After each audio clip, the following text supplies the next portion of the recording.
তো গাইস আমি আইছিলাম বঙ্গাইগাঁও করে আর কি রে আইছিলাম ওটা জানার জন্য পুরো ব্লগ দেখতে থাকুন। হ্যালো গাইস, কি আছেন? আশা করি সবাই ভালো আছেন। তো গাইস সকাল সকাল আমি বেরিলাম নোয়াগাঁও যাওয়ার নিগে, কারণ অন্য থেকে আমি যাবো বঙ্গাইগাঁও।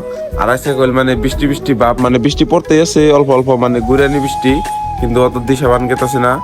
তাও মানে ভাবতেছে যে রেনকোটটা পিন্ধে এই গে, তো মানে বৃষ্টি জোরে হইতাছে। এখন আমি যাই রেনকোটটা পিন্ধে তাওদের বাইরে আই। তো গাইস যখন আমি রেনকোটটা পিন্ধে মেলা দিলাম নোয়াগাঁও মিহি, আর এখন আমি আইতে আইতে পেলাম নদীর পার। আর ইন্দে কইলো বা বৃষ্টি নাই, মানে বৃষ্টি বৃষ্টি ভাব হইছে কিন্তু বৃষ্টি অন্তরে বা পড়তাছে না। তারপরে ডাইরেক্ট আমরা আইলাম নোয়াগাঁও। আর নোয়াগাঁও আমার বাইকটা ঘরের ভিতরে থুই এখন আমরা যাবো এই অটো দিয়ে। আর এখন আমরা লাহে লাহে আইতে আইতে পেলাম বিজনি টুল গেট। আর আমরা যে বঙ্গাইগাঁও গেতাছি আমরা কইল মেইন হাইওয়ে দিয়ে গেতাছি না, আমরা গেতাছি ভিতরের রাস্তা দিয়ে। তো এনেকার ভিউ গুনে দেখুন কি মজা দেখা গেতাছে পাহাড় গুনে। আর পাহাড় দেখে একটা কথা মনে হইলো কি জানুন গাইস, যে কোন একটা ট্রিপে যাই তো অনেক ছোট মোটো ট্রিপের ব্লগ লাগবো নি, আমরা কমেন্ট করে জানেন জানি। ফাইনালি আমরা আইলাম বঙ্গাইগাঁও করে। আর বঙ্গাইগাঁও করে কইলে আমার অবা কোনো কাম নাই, মানে একটা সাক্ষী হিসাবে নোটিশ হইছিল, তাই ওটার জন্য আমি আইলাম। তারপরে আমরা আইলাম কুড়ের ভিতরে। আর ভিতরে কামটা শেষ দিয়ে এখন আবার আমরা গেতাছি চা খাবার নিগে। আর তারপরে চাটা খাই আমরা এখন গেতাছি বাড়ি মি। আর ব্লগ আজকের জন্য এই তৈরি আসাল। আশা করি যদি ভিডিও ভালো লেগে থাকে তাহলে লাইক ফলো কমেন্ট করে দেন জানি। আর কালকে আবার দেখা হবো নতুন একটা ব্লগে। হে তৈরি, বাই বাই।